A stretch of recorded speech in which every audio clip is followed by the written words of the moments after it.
It's been a bit of a rough one, as you can see. A lot of red on the board as the Dow drops 0.5%.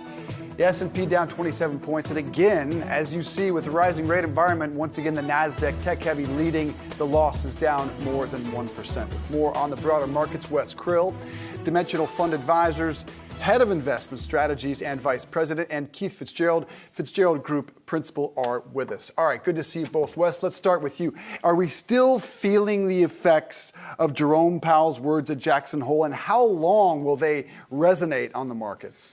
Well, I think it's a good reminder that when you have a volatile day in markets, it's a sign that markets are doing their job. That's a big principle for us, which is when you see price volatility, that's market participants taking into account new information, which they got on Friday, changes in expectation, which is relevant for that.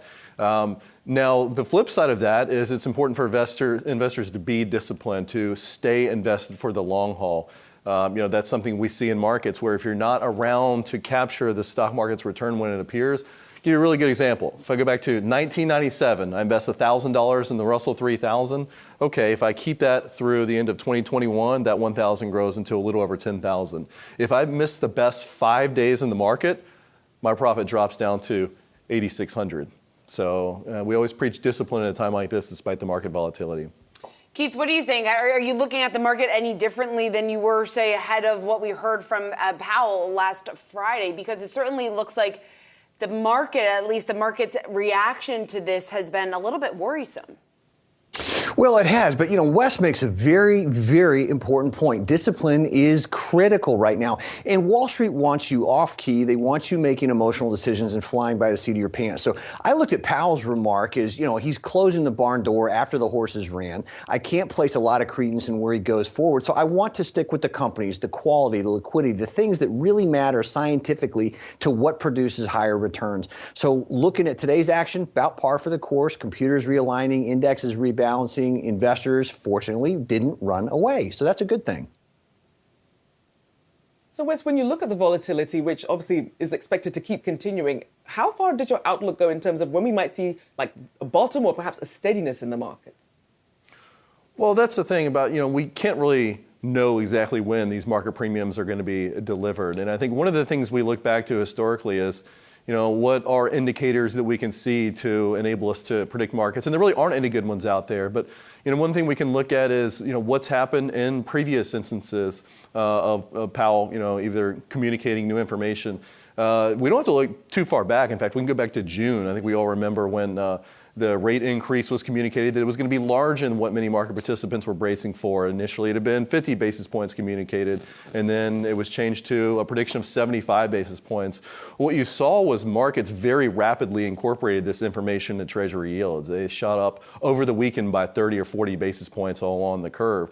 And so when the actual change in the federal funds rate occurred, there was a very muted impact, if any. And I think that's something for investors to take into account. The information is out now. It has very likely been absorbed into market prices. And so now we look forward, just like we always would, expecting the stock market to deliver higher returns. Keith, will they continue to deliver higher returns? Will we retest those June lows? Some are calling for a new low of 3,600.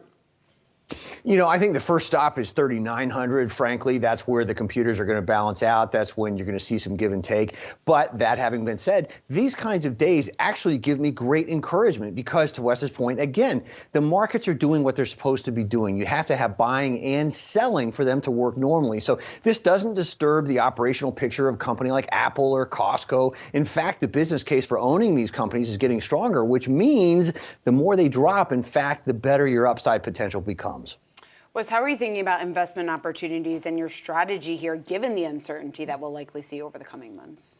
Yeah, it's a good question. I mean, some of the bedrock components of our investment approach is, number one, broad diversification, which we think is a great risk control in environments like this. But we also look for characteristics that have been associated with higher expected returns for stocks historically. So smaller caps, lower price-to-book ratio, higher profitability. The good news for investors is that the profits for these investment styles have been there and not really correlated with either areas of the business cycle for those concerned about going into a recession or even market downturns. We see that these premiums have been there on average even during these periods of duress. So again, it comes back to our consistent approach. We want to keep the focus on these groups of higher expected returns because honestly, there's not a really good reason for us to deviate. And Keith, in terms of what you're looking at, we saw that you talked about iPhones when it comes to individual investors, what they should be keeping an eye on. What criteria are you using in terms of where you see the opportunities?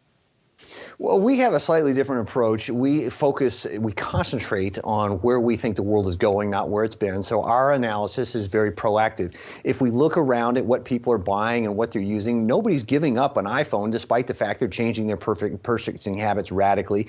We're looking at medicine, for example. If you go that direction, we're on the cusp of customizable medicine. The world is not going to stop. You can't put the genie back in the bottle. So vaccine or no vaccine, companies like Pfizer are going to be a great choice.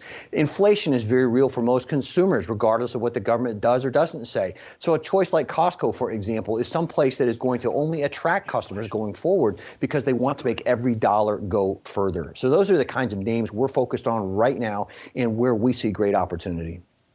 Wes, quick last word on that.